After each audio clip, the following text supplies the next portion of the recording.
Hey, what's up, everybody? Pat here, gratefully covering alcoholic and addict, just like every day. Guys, please don't forget to subscribe, leave the video a like, drop me a comment. By all means, share it with anybody you think might get something out of it. Other than that, how we all doing today, guys? I'm exhausted. I kicked my own ass today.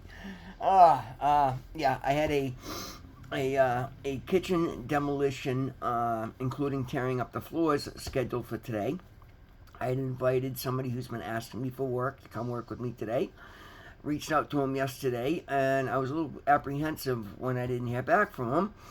And then I reached out again late last night before I went to bed, before I just wrote him off. And he's like, "Oh, yep, no, I'll be there, I'll be there." And I woke up this morning to a text from him at 5:30 this morning telling me his ankle was swollen, he couldn't make it.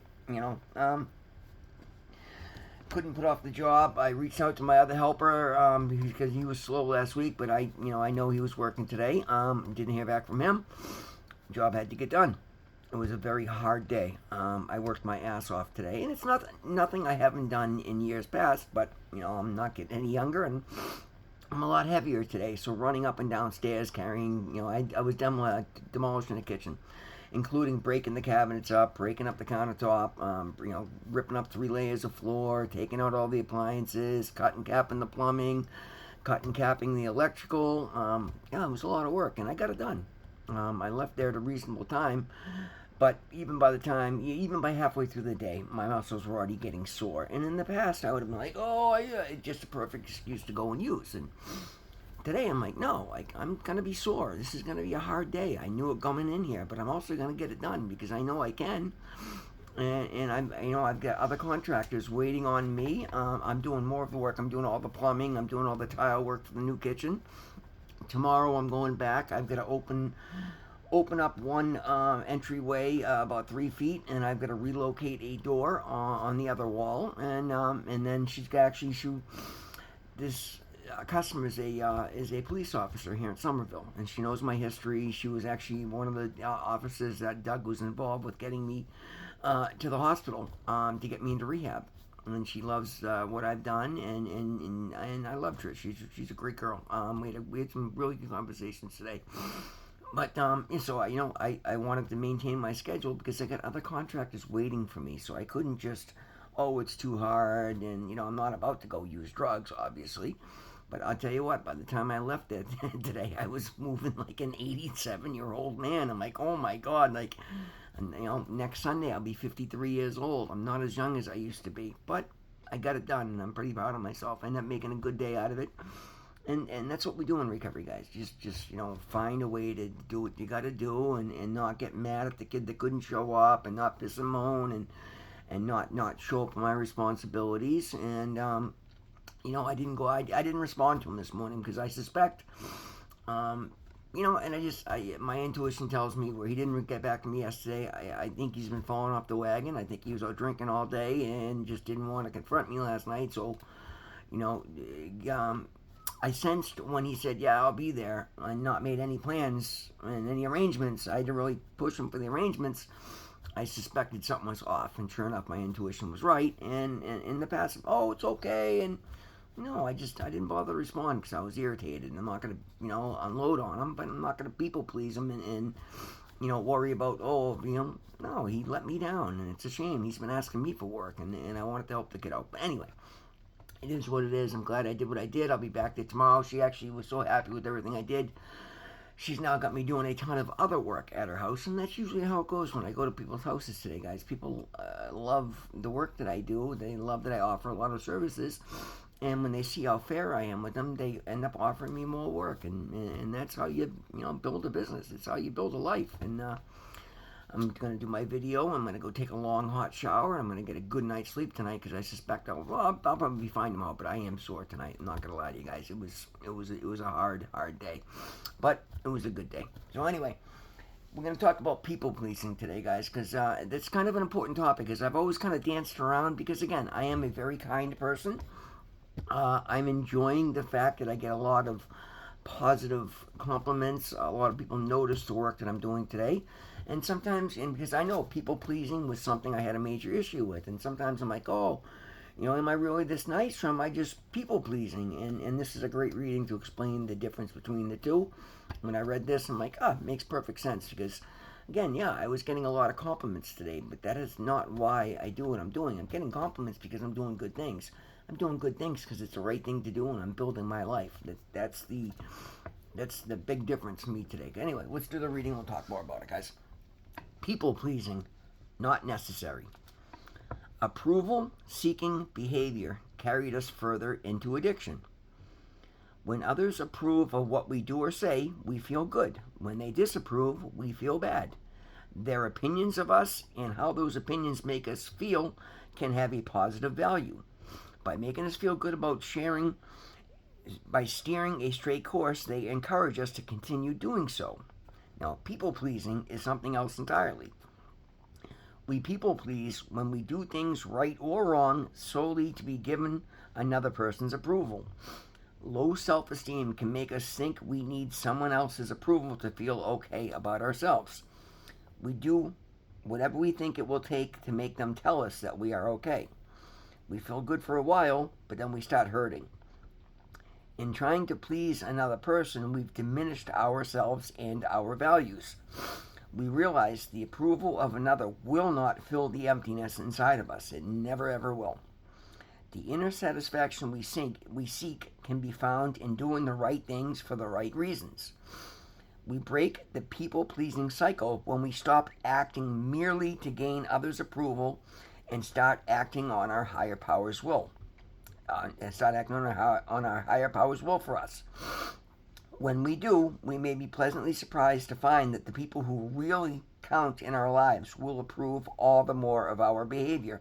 Most importantly, though, we will approve of ourselves. Most importantly, guys. You don't, do the right thing because it's the right thing to do, and then you'll feel good about yourself, and you won't have to worry about what somebody else feels about you. Because when you wait for somebody else to validate you, you're never going to be validated, and you're going to be at at their whim, and they're going to see that, and they're going to hold it above you because that's human nature. So, anyway, the affirmation is just for today. Higher power, help me live in accordance with the spiritual principles. Only then can I approve of myself. And guys, let me tell you, 100% for sure, this reading applies to me, and I'm walking, living proof that reading is dead right. I end up. Oh, this is when I don't talk a whole lot about my my marriage online because it's just out of respect for her. But I literally ended up in a marriage due to people pleasing. Like, I had been so lonely and isolated for so long. I got into a halfway house and I was making a half-assed attempt at recovery. And I made a comment on a Facebook page one day, and the girl responded to me. And then I ended up talking for a while. I flew out to Vegas to meet her and was absolutely horrified. Wonderful girl. Raging alcoholic at the time. Drinking just like nothing I'd ever seen. And if you've heard my story, I grew up with an alcoholic father I was his bartender from the time I was 8 till I was 12 when he drank himself to death.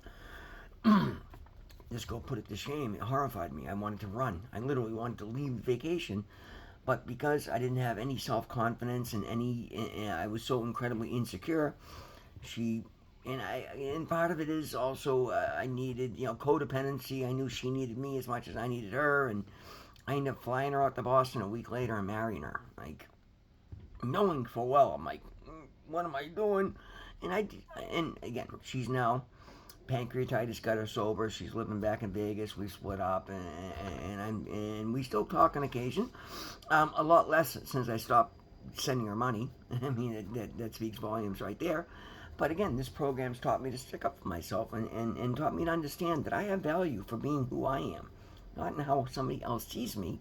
And anybody, and again, because I did a lot of people pleasing because I felt so horrible and so low about myself that if I could do something that and again, for me, it was pouring myself into work. I was out there working, 80 to 100 hours a week for people that were paying me a pittance of what I was worth, but they would give me a pat on the shoulder and they would start to rely on me, and therefore I felt that I had some intrinsic value because somebody needed me. And that's asinine, guys, where all of a sudden I get into recovery. I started getting a little bit of self-confidence. I started doing the right thing because it's the right thing to do, and that was something I promised myself, because it was like one of the first workshops we did in the rehab, and it was about, what your motives were for things. And I went through it, and I'm like, on my better days and when I'm not in drugs, I actually do the right thing because it's the right thing to do, because it makes me feel good.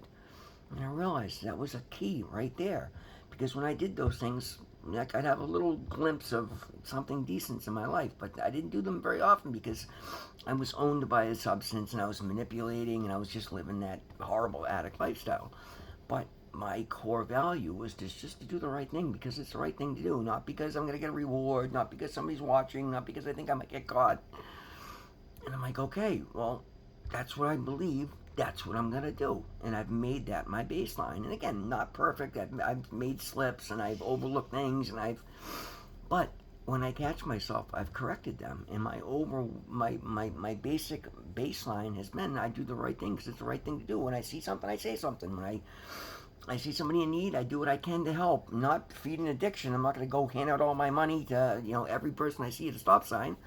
But when I happen to have, and I typically try not to carry cash for that reason, I don't want to be giving it all away. But when I have some on me and I see somebody that's not obviously junked out of their mind, I will stop and give a few dollars in the intersection, and I just assume at that point that God wanted me to do so, and I leave it at that. And I don't worry. Oh, are they gonna go? I don't chase them around and go see if they bought liquor, or I don't go. I don't care. It's not my part. I do it because God, in that moment, God is using me, to bring an example to somebody else, just like He's done through so many other people to bring examples to me.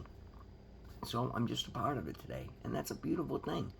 But my motives are pure, because I do things that makes me feel better, because it fulfills my needs. I don't need anybody's validation today. That in itself is like, whoa, thank you, because I did. I had such low self-esteem, and I was so incredibly insecure that I just had to be doing something way over the top and better. And again, when I go to the gym and I'm bench pressing the weight that I am, I occasionally, I can't, like, anything is, I, I was starting to wonder, like, oh, am I doing this because I have some insecurity? No, I'm doing it because it makes me feel good. And the way I check my motives on that is, well, I could go every Sunday at 2 o'clock, because when I'm there late in the day, I'm inevitably, it's crowded and people are like, whoa, look at this. But no, I go at 6 o'clock in the morning so I can get my workout done and not be bothered and not have to wait to get on the machine. Okay, well, I'm not there to show off. I'm there to work out, so it's okay. Like, I love the fact that I'm, putting up extreme weights and feel good about myself, and I'm getting better. But I understand it's not for a people-pleasing point of view, because if it was, I'd be doing it when I know there'd be people that are going to come up and give me accolades, and I don't give a shit. I mean, yes, I do. It's nice when it happens, and I appreciate it, and just, hey, thanks, man. And I usually explain to them, I'm in recovery, and I'm always, inevitably, every time I go to the gym, I'm wearing some sort of recovery t-shirt, so it's pretty obvious. I'm wearing a recovery sweater every time I walk in there, and then I speak about it. I use it as an intro to share my story, because I'm proud of my story today. Again, boom. Because I'm hoping somebody else might get something out of it, not because I think some random person in the gym's gonna, go. I don't know. What could possibly come of it? I don't care. I do it for the right reasons, right? And I hope it encourages somebody else to do better in their life. That's beautiful. That's one of the things that I love. Like, that's one of the, I talk about it at minimum twice a day in my prayers. God, let me live as an example so others feel that they can do so too. Because I know I have that opportunity. I see it all the time. And it makes me feel good about myself. But I'm doing these things first and foremost to build my life, to prove that recovery is possible, and then to share it with as many others to encourage them as well. That's not a people-pleasing motive. People-pleasing would be because there's like one cute girl at the, if I'm doing everything I'm doing because, one cute girl at the recovery meeting, might get, no, like, I'm not, it's not a dating app. It's not a dating site. I'm there to make friends and share my story and encourage others and be of service. And when you start mixing romantic shit and stupid shit like that into it, you end up running the risk of you going out or them going out. And it's not a risk I'm willing to take today for anybody. And that's a beautiful thing, guys. So there's, if you think you suffered from people pleasing in the past, and you're trying to be nice, and you're concerned that you're crossing the line. It's very easy to figure it out, guys. Just look at what you're doing honestly with yourself. And a lot of times now, I just question myself just to question myself, just because I want to check my motives. It's part of my daily inventory, and I ask myself these things. And I don't come up with the perfect answer every time. I just a real answer where I'm at. And that's how I see where I can improve. Because occasionally I'll say something, oh, well, you know what? Yeah, maybe I did say that from kind of a vain point of view. Next time it comes up, I'll say something that's more encouraging for other people and not try to, pump myself up so much, right? Because again, I'm human, I'm vain, and I'm also learning. This is a program of progression, and I'm progressing beautifully. But I can't continue to if I'm not A, honest with myself, and B, not taking a daily inventory so I'm aware of myself. Self-awareness is something I didn't know existed in addiction. Something that makes a big difference in my life today on a daily basis, because I'm constantly aware of what I'm doing, how I'm feeling, how I'm treating others, how am I interacting with others. And again, a lot of times as I'm doing research for the channel, I'm watching other YouTube videos in the back, and I catch myself, particularly with these, bank scammers and fake identity theft and all that shit. Like I don't like it. I never have, because I've always, even at my lowest in addiction, I wasn't out there robbing and stealing. Yeah, I mean, I'm not perfect. I made mistakes in addiction, but I was working every day. I wasn't out there robbing banks and robbing people and stealing IDs and stealing checks and trying to cash them. And today, now that I have a business and I have some resources, like, that shit bothers me, because I work very hard for the money I have, and I have plans to give myself a future with that. And if somebody ever come in and just somehow stole oh my God, so I hate that. And so anyway, as I'm watching these videos, I find myself getting really irritated, and I want to just unload, and you're such a, and I have to stop myself and say, you know what, let's say something encouraging, and I'll end up leaving a message. I'll leave a comment under the video and said, hey, you know what? I was in addiction. I did a lot of really shitty things. I didn't do anything this bad.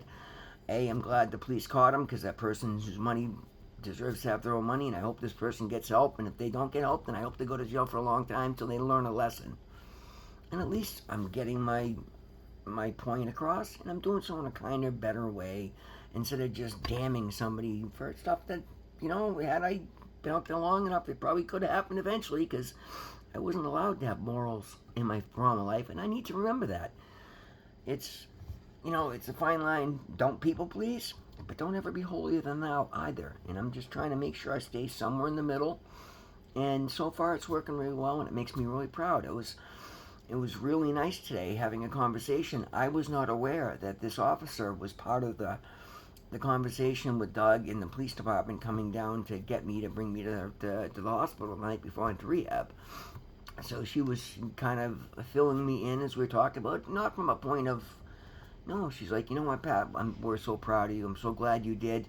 It really broke all of our hearts, because I've worked for her mom a lot, and I've done a lot of stuff, and like, you know what, we know at the end of the day, you're an incredibly kind, incredibly talented human being, and we just wanted to see that thrive. And she goes, and then, Joe, she's being honest, she's like, what you've come back and done since you've come back has blown any of our wildest